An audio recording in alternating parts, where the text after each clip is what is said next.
बिस्मिल्लाहिर्रहमानिर्रहीम। मुहम्मदुर रसूलुल्लाह सदक़ल्लाहुल अज़ीम। इन्नल्लाह व मलाइकतहू युसल्लूना अलन नबी या अय्युहल्लज़ीना आमनू सल्लू अलैहि वसल्लिमू तस्लीमा। अस्सलातु वस्सलामु अलैका या रसूलल्लाह। अस्सलातु वस्सलामु अलैका या नबी अल्लाह। अस्सलातु वस्सलामु अलैका या शफ़ीअल मुज़निबीन व अला आलिका व अस्हाबिका या रहमतल लिल आलमीन।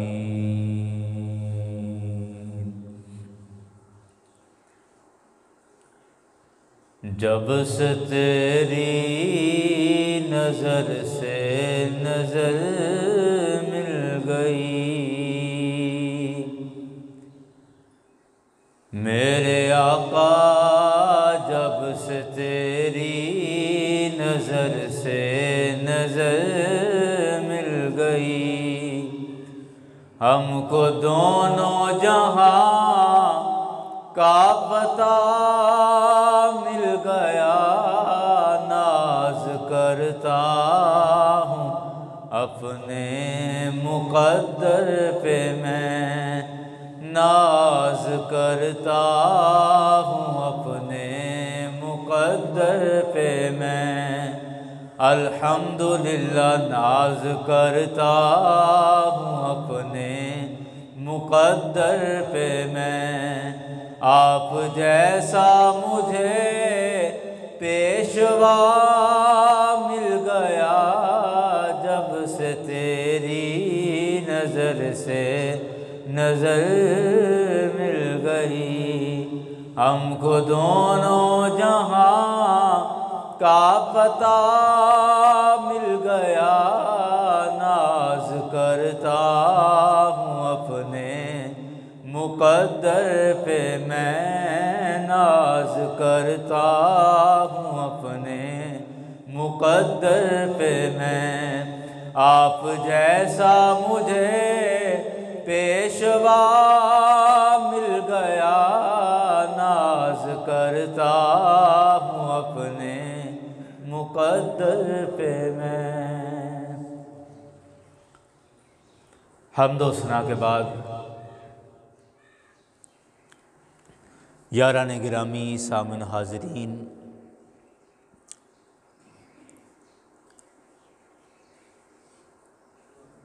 आज के खुतबा जुमा में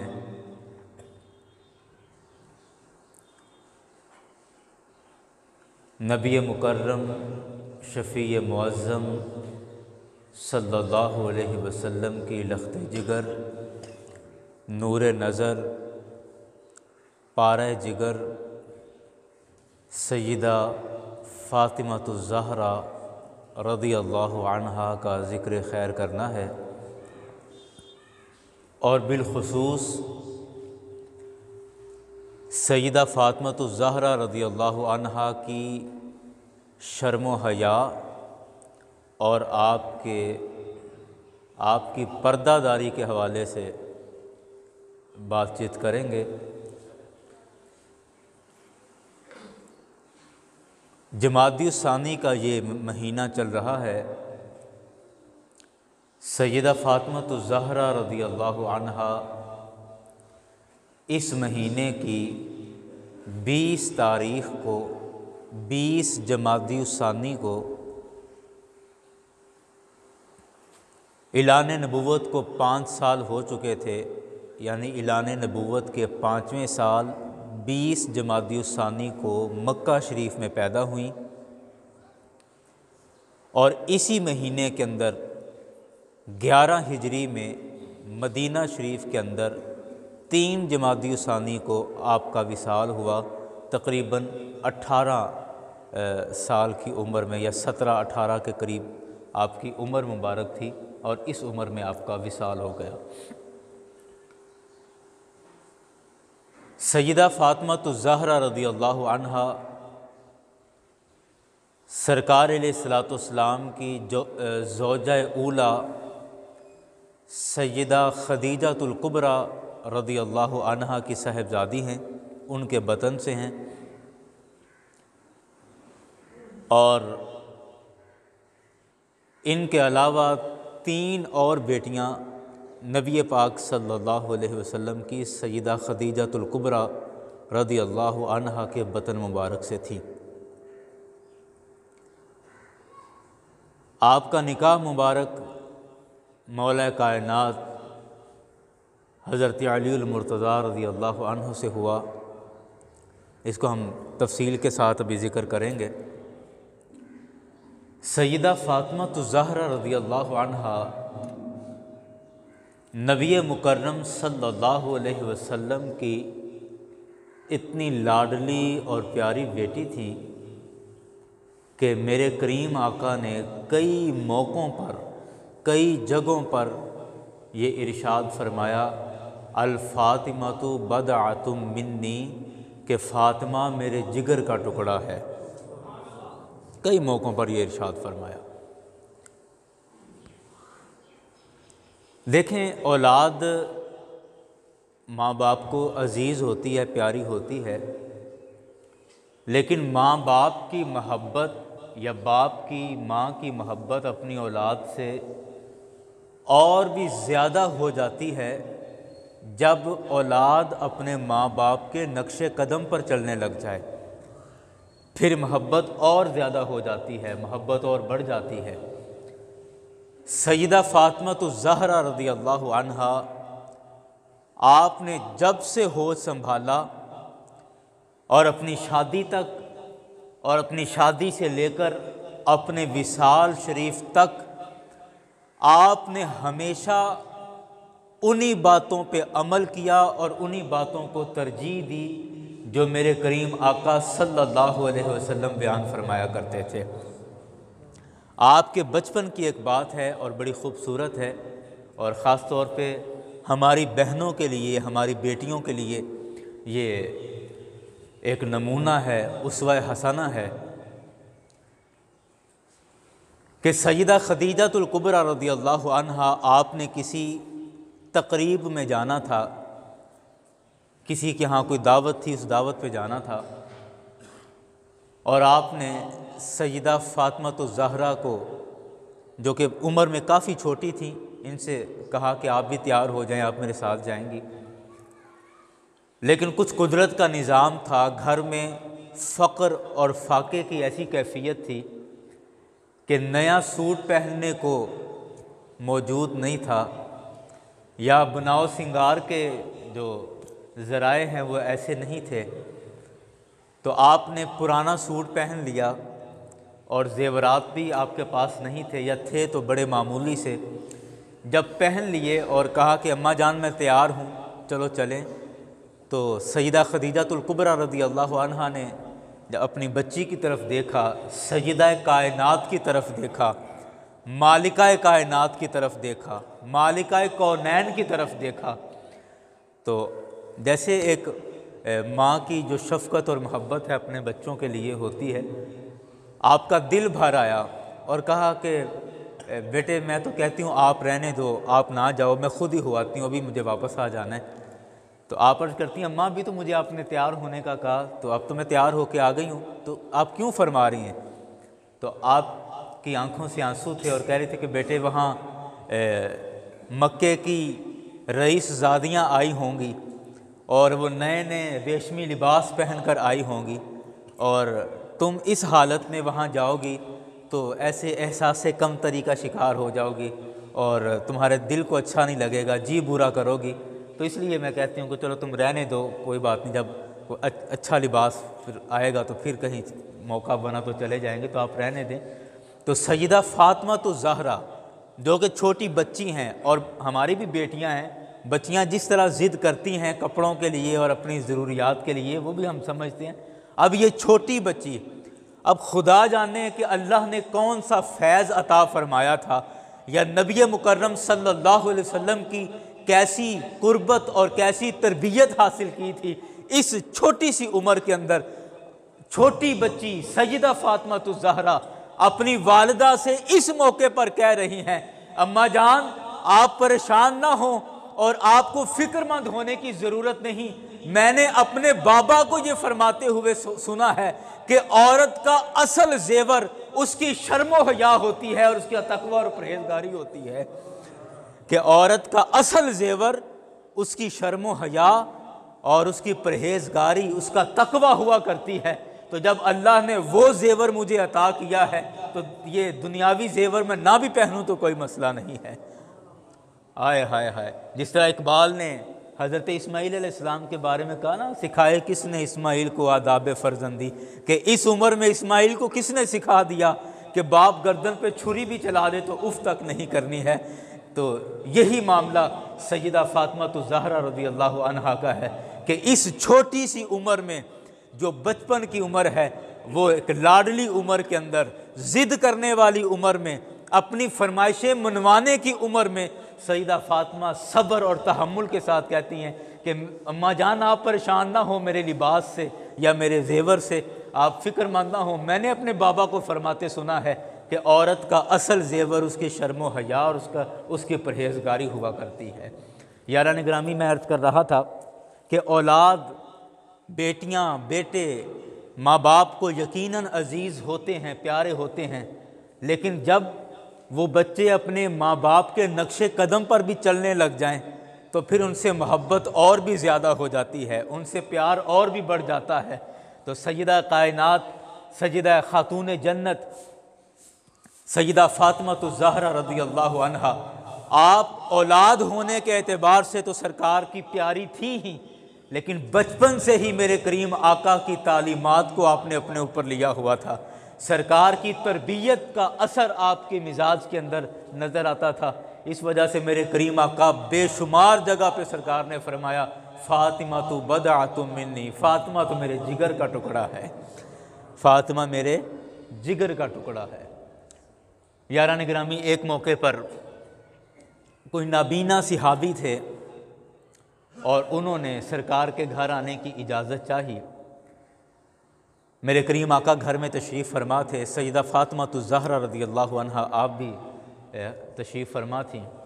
दरवाज़ा बजाया, मेरे करीम आका ने आवाज़ दी, आवाज़ से पहचान लिया कि फ़लाँ आदमी है, और चूँकि आँखों से नाबीना है तो लिहाजा सरकार अलैहिस्सलाम ने भी बेतकल्लुफ़ फ़ौरन कह दिया कि ठीक है, आ जाओ, भी अंदर आ जाओ। जैसे ही वो सिहाबी रसूल काशाना नबूवत में दाखिल हुए, सरकार के घर दाखिल हुए, तो सैयदा फ़ातिमा तो ज़हरा रज़ी अल्लाह अन्हा ने फ़ौरन पर्दा कर लिया और अपना मुँह लपेट लिया और चादर में अपने आप को समेट लिया।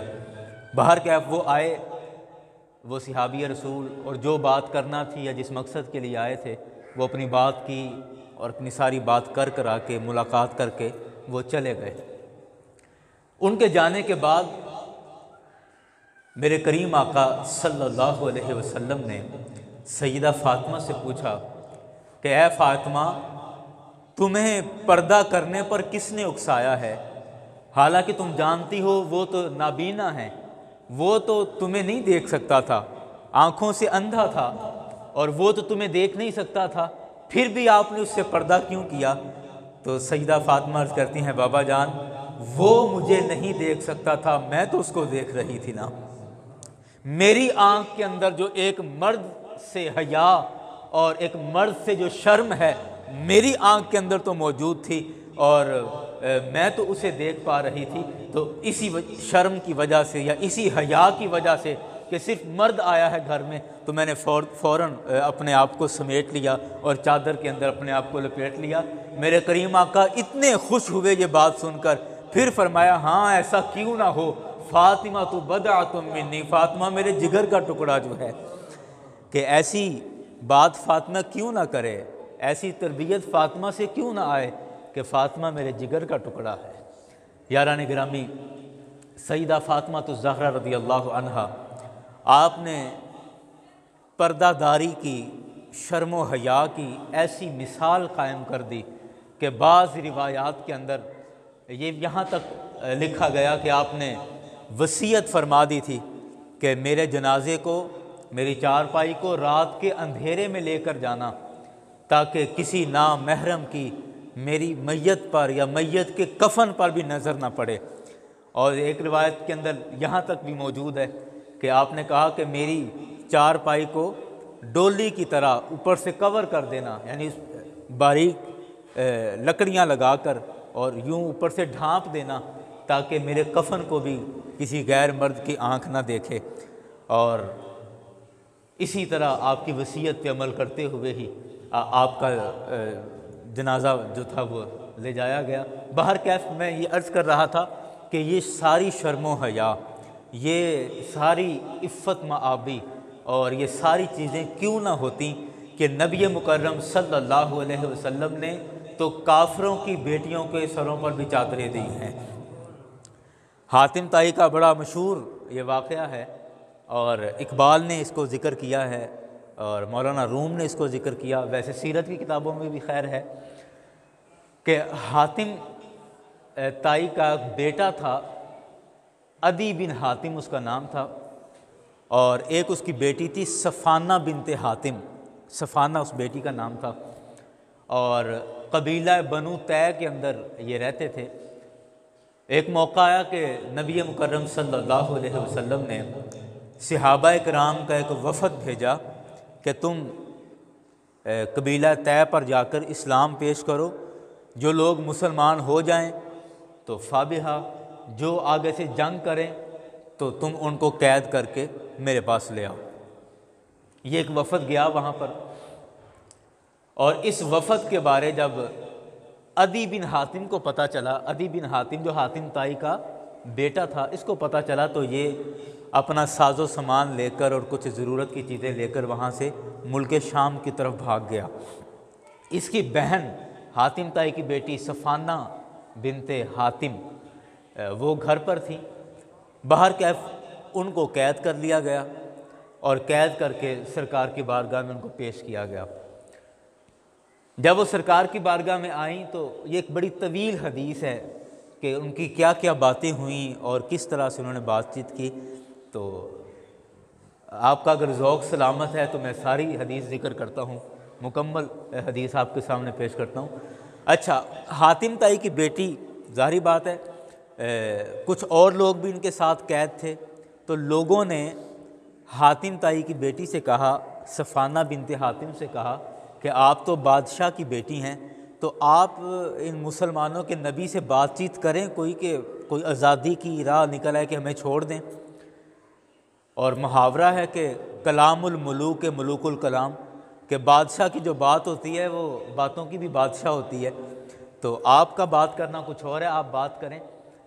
ये सफ़ाना बिनते हातिम नबी पाक सल्लल्लाहु अलैहि वसल्लम के पास आई और आकर अपने ही तरीके से, अपने ही अंदाज में बात करती हैं। कहती हैं कि मैंने सुना है कि मुसलमानों के नबी, यानी मैंने सुना है कि आप बड़े सखी इंसान हैं। तो सरकार ने फरमाया अच्छा। तो फिर अर्ज़ करती हैं कि ठीक है, मैंने आपके बारे सुना है, आप बड़े सखी हैं, लेकिन मेरा बाप भी बड़ा सखी आदमी था। सरकार ने फरमाया अच्छा।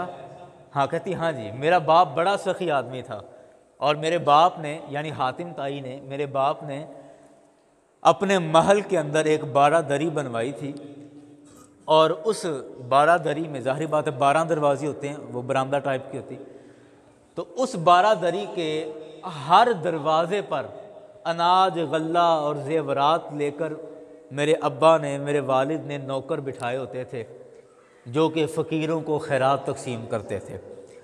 हर दरवाज़े से फ़कीरों को अता किया जाता था। मेरा बाप बड़ा सखी आदमी था। मैंने सुना है कि आप भी बड़े सखी हैं। अब ये बात कर रही है कि मैंने सुना है कि आप भी बड़े सखी हैं, लेकिन ओहो मेरा बाप बड़ा सखी आदमी था, उसकी सखावत की बड़ी मिसालें हैं।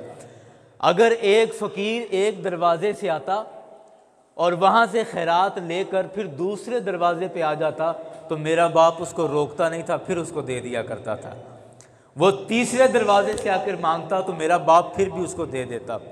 ये हातिम ताई की बेटी सरकार से कह रही है कि अगर एक फ़कीर घूम घूम के 12 दरवाज़ों से आकर भी खैरात मांगता तो मेरा बाप उसको कभी वापस नहीं लौटाता था, हर दरवाज़े से उसको खैरात अता किया करता था। आप बड़े सखी आदमी हैं, मैंने सुना है, लेकिन मेरा बाप भी बड़ा सखी था। अब ये बात कर रही हैं सरकार अलैहिस्सलाम से कि मैं इस तरह की बात करके फिर अगली बात करूँगी कि हमें रिहा कर दें, और ये इस तरह। हज़रत सिद्दीक़ अकबर रज़ी अल्लाह ताला अन्हु आप पास खड़े थे, आपकी बस एक अपनी कैफियत थी, आपसे रहा नहीं गया, फ़ौरन आपने कहा कि ये कौन सी सखावत है कि जिस दरबार में फ़कीर को बार बार मांगना पड़ता है। आए हाय हाय, समझे नहीं आप? ये कैसी सखावत है? ये तुम्हारे बाप की क्या सखावत है कि एक फ़कीर को बार बार मांगना पड़ता है, कभी इस दर से, फिर अगले दरवाजे से, फिर अगले दरवाजे से, फिर अगले दरवाजे से। ये कैसी सखावत है कि बार बार मांग कर भी फ़कीर की ज़रूरत पूरी नहीं होती।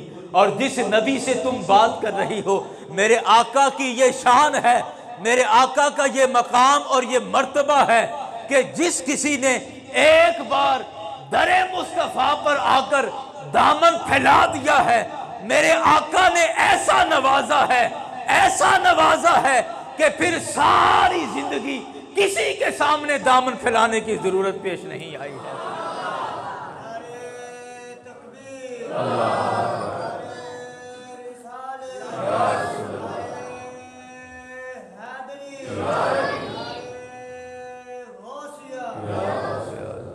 जिसने एक दफ़ा दरे मुस्तफ़ा से मांग लिया, मेरे आका ने जिस फ़कीर को एक दफ़ा अता कर दिया, फिर वो फ़कीर नहीं रहा, फिर सारी ज़िंदगी वो फ़कीरों को देने वाला बन गया, फिर कभी किसी से सवाल नहीं किया है। बाहर कैफ ये बात कर रही है, और बात करते करते हातिम ताई की बेटी, इसके सर से दुपट्टा उतर गया, चादर उतर गई, तो मेरे करीम आका सल्लल्लाहु अलैहि वसल्लम ने फ़ौरन नज़रें नीची फरमा ली।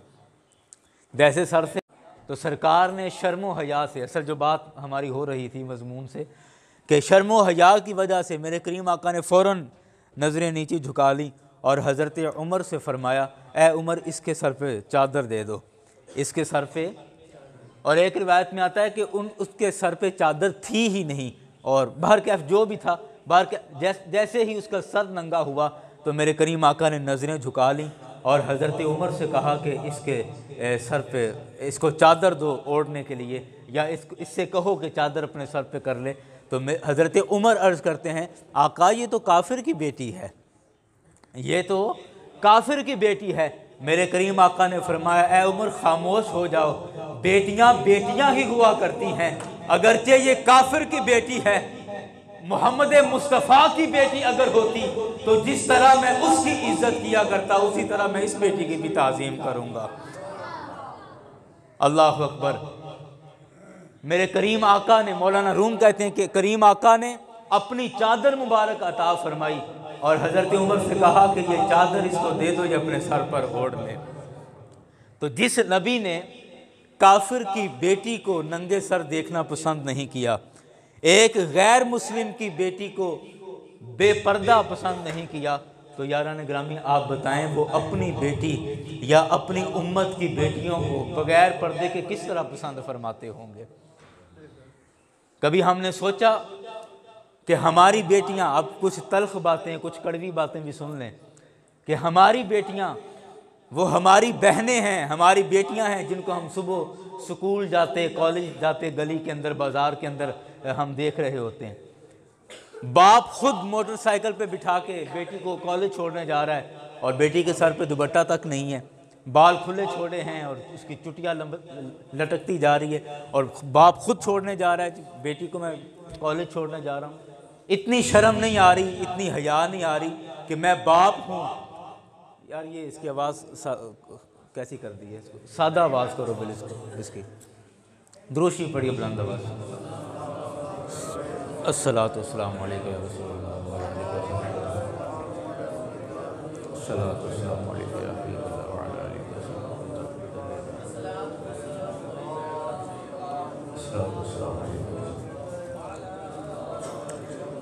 बाप साथ है, वो इज़्ज़त का रखवाला है और अपनी बेटी को इसीलिए साथ लेकर जा रहा है ना कि मैं बाहिफाजत इसको लेकर जाऊं और लोगों की नज़रों से बचाता हुआ इसको लेकर जाऊं। लेकिन बाप को इतनी फ़िक्र नहीं, ये हया नहीं कि बेटी किस हालत में बैठी है, बुर्का नहीं पहनती।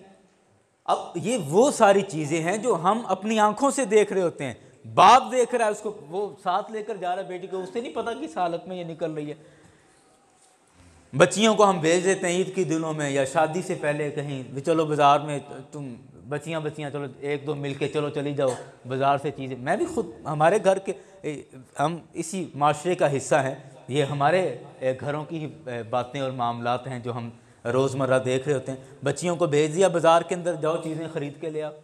अब वो दुकानदारों से वो जिस तरह की बातें कर रही हैं और जिस तरह वो उसमें डीलिंग हो रही है चीज़ों की ख़रीदो फ़रोख्त में, तो वो 20 मरतबा सुनने को और देखने को मिली। आप भी समझ गए, आपने भी 20 मरतबा देखा होगा कि वहाँ किस तरह की लचकदार बातें दुकानदारों की तरफ से भी बाज़ दफ़ा की जाती हैं और बाज़ दफ़ा पैसे कम कराने के लिए हमारी बेटियों की तरफ से भी किस तरह की बातें की जाती हैं।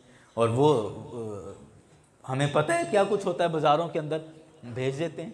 और फिर हमारे एक बुज़ुर्ग फरमाया करते थे कि हमने कभी ये नहीं सोचा कि मेरी बेटी जब 10 दुकानें फिर के तो वो अपने गले के लिए लॉकेट और गले के लिए एक हार ख़रीद रही है, तो कभी मैंने सोचा कि वो कैसे अपने दुपट्टे के अंदर इसको छुपा के रखेगी।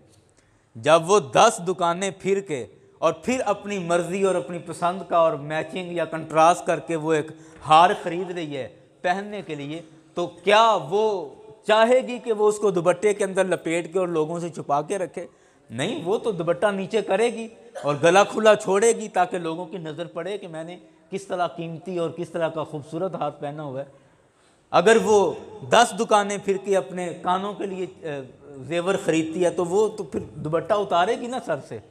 यारान गिरामी, ये वो चीज़ें हैं, छोटी छोटी चीज़ें जिनको हमें देखना है, हमें गौर करना है। और हमारी बहनों और हमारी बेटियों के लिए ये चीज़ें ज़रूरी हैं कि हमारा आइडियल, हमारा नमूना आज फिल्मी एक्ट्रेस नहीं है, आज फिल्मों और ड्रामों में काम करने वाली वो उनके रास्ते पर हमें नहीं चलना। हमारा रोल मॉडल, हमारा आइडियल सईदा फातिमा ज़हरा रज़ी अल्लाह अन्हा की सीरत है। हमारी तर्ज़ ज़िंदगी सईदा खदीजातुल कुबरा रज़ी अल्लाह अन्हा की ज़िंदगी है। हमारी तर्ज़ ज़िंदगी वो सईदा आयशा सिद्दीक़ा रज़ी अल्लाह अन्हा जैसी ज़िंदगी है। अज़वाज मुत्तहरात ने जिस तरह ज़िंदगी गुजारी, हमारी बहनों बेटियों को वैसी ज़िंदगी गुजारनी है और जैसी ज़िंदगी सहाबा किराम ने गुजारी है हमें वैसी ज़िंदगी गुजारनी है।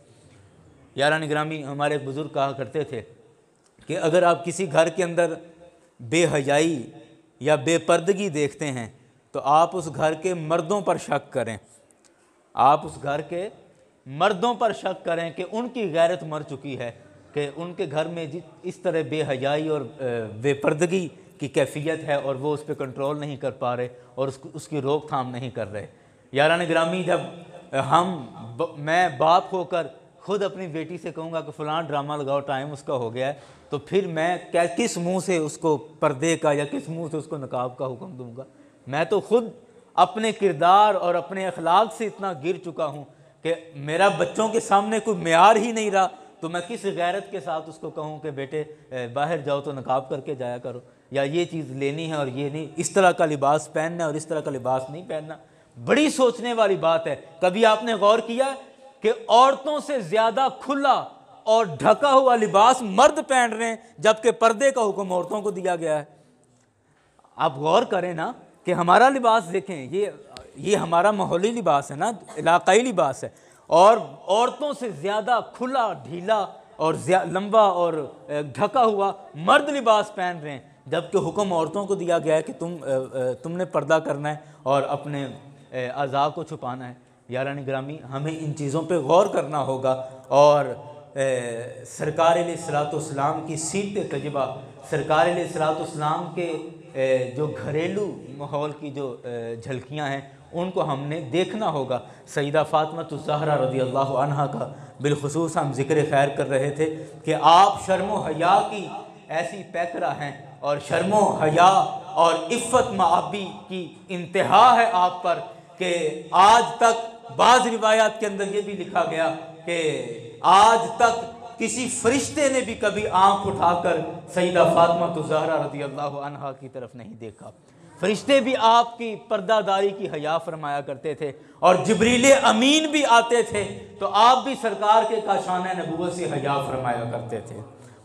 यारान गिराम, इस कदर आपका पर्दे का मकाम और मर्तबा। आखिर में मैं एक बात अर्ज़ करना चाहता हूँ आपकी शादी के हवाले से, और ये ज़रा थोड़ी ईमान अफरोज़ बात है, कड़वी बातें सुनी हैं, थोड़ा सा मुंह मीठा आप कर लीजिए। शादी की बात करते हैं। सईदा आयशा सिद्दीक़ा सईदा फ़ातिमा रज़ी अल्लाह अन्हा, आपकी शादी हुई हज़रत अली मुर्तज़ा रज़ी अल्लाह ताला अन्हु के साथ। ये एक बड़ी लंबी तफसील है और कभी मौका बना तो मैं पूरा जुमा इस पर अर्ज़ करूँगा कि इसके शादी के क्या मुहर्रकात थे, ये रिश्ता कैसे तय हुआ और फिर निकाह कैसे हुआ और निकाह में कौन कौन लोग शामिल थे, जहेज़ में क्या क्या था। ये एक पूरी तफसील है, इंशाल्लाह कभी मौका बना तो अर्ज़ करूँगा। अब मैं मुख्तसर सिर्फ अर्ज़ कर रहा हूँ कि सईदा फ़ातिमा रज़ी अल्लाह अन्हा का जब निकाह हुआ तो हज़रत अली मुर्तज़ा रज़ी अल्लाह अन्हु को हज़रत अबू बकर ने यह मशवरा दिया रज़ी अल्लाह अन्हु कि ए अली, मैं आपकी तरफ आया हूँ कि आप सरकार अलैहिस्सलाम से सईदा फ़ातिमा के निकाह की बात करें, उनके निकाह की गुजारिश करें। हज़रत अली मुर्तज़ा कहते हैं कि मुझे सरकार से हया आती है कि मैं उनके बेटों की तरह हूँ, बच्चों की तरह हूँ, तो अब मैं उनसे निकाह की कैसे बात करूँ, और वैसे भी अभी मेरे पास कोई माली तौर पे कोई ज़्यादा रकम नहीं है और मैं इस हालत में नहीं हूँ कि मैं निकाह कर सकूँ। तो फिर भी हज़रत सिद्दीक़ अकबर ने दोबारा कहा कि नहीं, आप एक दफ़ा बात करें तो सही, कोई बात छेड़ें तो सही, तो हो सकता है कोई बात हो जाए।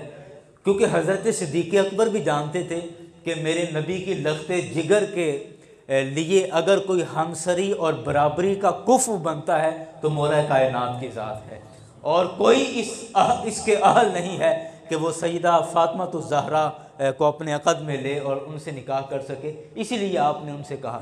बारकैफ़ हज़रत अली मुर्तज़ा रज़ी अल्लाह ताला अन्हु ने जाकर सरकार से बात की। अर्ज़ करते हैं कि आका, मैं झिझकते हुए, शर्माते हुए और थोड़ी सी बात बस ऐसे कर दी कि मैं सईदा फ़ातिमा के अक़द के हवाले से मैं बात करना चाह रहा था, मैं इसका ख्वाहिशमंद हूँ।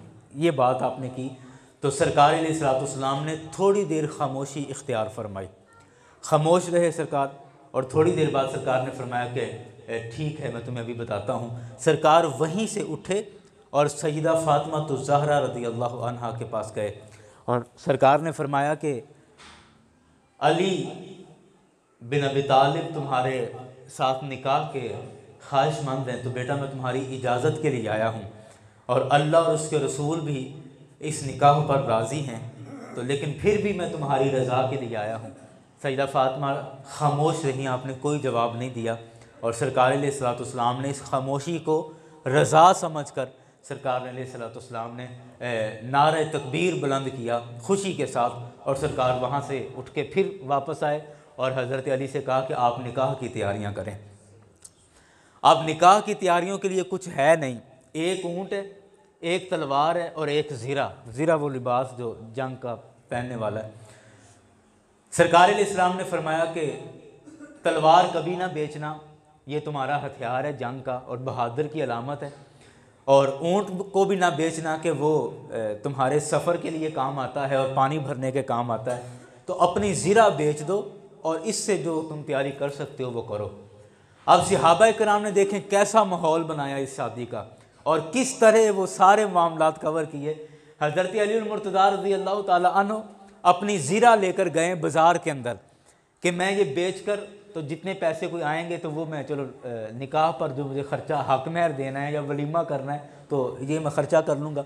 ज़ीरा लेकर बाज़ार गए तो हज़रत उस्मान गनी आगे से मिल गए और ये पूरे प्लान के तहत हुआ, यानी ऐसे इत्तेफाकन नहीं मिले, जानबूझ के आगे से मिले और आके मिलकर कहते हैं अली कैसे आना हुआ बाज़ार में, तो आप कहते हैं कि जी मैं ये ज़ीरा बेचने आया हूँ और मेरा निकाह है तो इसलिए मुझे कुछ पैसों की ज़रूरत है, तो ये मैं ज़ीरा बेचने के लिए आया हूँ। तो हज़रत उस्मान कहते हैं अच्छा ज़ीरा तो आपकी बड़ी अच्छी है, मैं ख़रीदता हूँ, कितने की बेचोगे?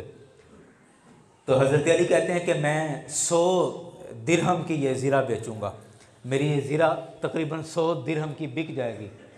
हज़रत उस्मान कहते हैं कि अली तुम उम्र में मुझसे छोटे हो और तिजारत का तजर्बा नहीं है तुम्हें पता नहीं है बाज़ार के अंदर सौदा किस तरह बेचा जाता है। इतनी अच्छी और ज़बरदस्त ज़ीरा और सिर्फ 100 दिरहम में बेच रहा है, और ये ज़ीरा बहुत महंगी है। हज़रत अली कहते हैं अच्छा, कहते हैं हाँ कम अज़ कम ये 400 दिरहम की ज़ीरा बिकनी चाहिए। ये 400 दिरहम की ज़ीरा आप 100 रुपये की बेच रहे हो या 100 दिरहम में बेच रहे हो, तो मैं इसका ख़रीदार हूँ, ये आप 400 दिरहम लें और मुझे ये ज़ीरा बेच दें। आय हाय हाय, खुद ही सौदा बनाया, खुद ही रेट बढ़ाया। असल मकसद जो था वो शादी के मामले में मावनत करना था, तो और कहा ये 400 दिरहम की मुझे बेच दो। हज़रत अली मतलब खुश हो गए कि अच्छा मैं तो समझ रहा था 100 दिरहम की बिकेगी, ये 400 की बिक गई, चलो ठीक है। 400 दिरहम आपने लिए और ज़ीरा हज़रत उस्मान गनी को दे दी। हज़रत उस्मान गनी ने कहा लो जी 400 दिरहम आपके पास आ गए? जी मेरे पास आ गए। ज़ीरा मेरे पास आ गई है? हाँ जी आपके पास आ गई। मैं ज़ीरा का मालिक बन गया? हाँ जी आप मालिक हैं। आप पैसों के मालिक बन गए? हाँ जी मैं पैसों का मालिक बन गया। तो हज़रत उस्मान गनी कहते हैं तो क्या ख्याल है भाई के निकाह पे मुझे कुछ तोहफ़ा नहीं देना?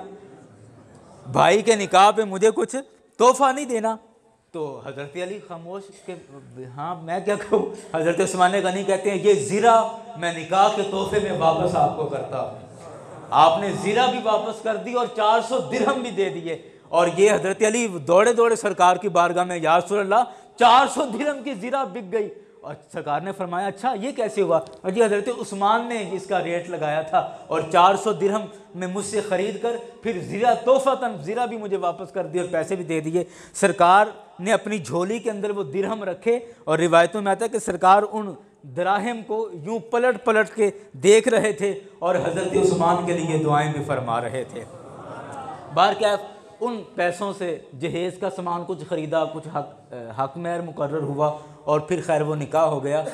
आखिरी बात, वक्त हमारा मुकम्मल हो चुका है, आखिरी बात मैं अर्ज़ करने लगा हूँ। हमारे एक बुज़ुर्ग ने मुझे ये बात सुनाई थी। कहते हैं कि हज़रत अली मुर्तज़ा रज़ी अल्लाह ताला अन्हु जो पैदा हुए हैं तो किस जगह पर आपकी विलादत हुई? खाना काबा के अंदर। बोले किस जगह? खाना काबा के अंदर। और मस्जिद के अंदर आपकी शहादत हुई, ये मारूफ़ है आपके बारे में। मौलाना रूम रहमतुल्लाह अलैह ने फरमाया ना कसेरा मुयस्सर ना शुद्ध सादत ब काबा विलादत ब मस्जिद शहादत। बाहर क्या काबा शरीफ के अंदर यानी खाना काबा की अमारत के अंदर आपकी विलादत हुई। हमारे एक बुज़ुर्ग फरमाया करते थे कि मैं अक्सर सोचता था कि हज़रत अली की विलादत खाना काबा के अंदर किस वजह से हुई, यानी खाना काबा की अमारत के अंदर आपकी विलादत क्यों हुई। मैं सोचता था कि इसके अंदर क्या हिकमत होगी, अल्लाह ताला ने क्यों ये मामला फरमाया, ये क्यों इत्तेफाक बना और आपकी विलादत जो है वो बैतुल्लाह शरीफ के अंदर हुई। कहते मैं सोचता रहता था इसके हवाले से कि कोई ना कोई इसमें हिकमत होगी, कोई ना कोई वजह होगी। अल्लाह ताला का कोई भी काम बग़ैर हिकमत और बग़ैर वजह के नहीं होता। कहते हैं जब ये मैं सोचता सोचता हज़रत मौला कायनात की शादी पर पहुंचा ना कि आपकी शादी सईदा फ़ातिमा से हुई, तो कहते हैं मुझे इस सवाल का जवाब मिल गया, मुझे ख़ुद ही सवाल का जवाब मिल गया। जवाब क्या था? आप कहते थे कि अल्लाह ताला ने हज़रत अली की विलादत इस वजह से बैतुल्लाह शरीफ के अंदर रखी कि अल्लाह के इल्म में ये बात थी, अल्लाह ताला अज़ली और अबदी आलम है, हर चीज़ को जानने वाला है, रब की ज़ात से कोई चीज़ पोशीदा नहीं है। मेरा रब जानता था कि इस बच्चे की शादी और निकाह नबी करीम सल्लल्लाहु अलैहि वसल्लम की लफ्ते जिगर से होने वाला है। अल्लाह ताला ने उनकी विलादत का इंतज़ाम बैतुल्लाह शरीफ के अंदर किया। इसके अंदर हिकमत क्या थी? हिकमत ये थी कि दुल्हन अगर मुस्तफ़ा के घर की है तो दूल्हा खुदा के घर का होना चाहिए। आय हाय हाय, दुल्हन मुस्तफ़ा के घर की है, मुस्तफ़ा की बेटी है तो दूल्हा खुदा के घर का हो।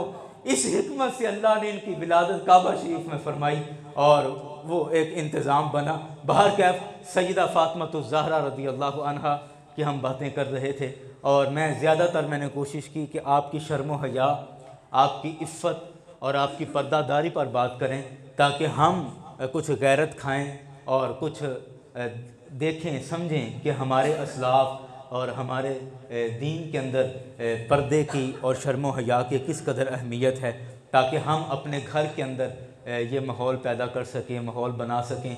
देखें, आप अपने पूरे मोहल्ले में गौर करके देख लें, जिन घरों के अंदर आज भी मजहबी माहौल है, मजहबी माहौल और ये पर्दे का माहौल है, वो घर आज तक महफूज हैं। आपने उनके स्कैंडल नहीं सुने होंगे, आपने उनकी वाहियात बातें नहीं सुनी होंगी, और उन घरों में आज तक सुकून है, इत्मीनान भी है, लड़ाई झगड़े के एतबार से भी। जिन लोगों ने एक मजहबी माहौल अपने घर में बनाने की कोशिश की, पर्दे का माहौल, शर्म व हया का माहौल बना के रखा, अल्लाह ताला हमें इस पर अमल की तौफीक अता फरमाए। व मा अलैना।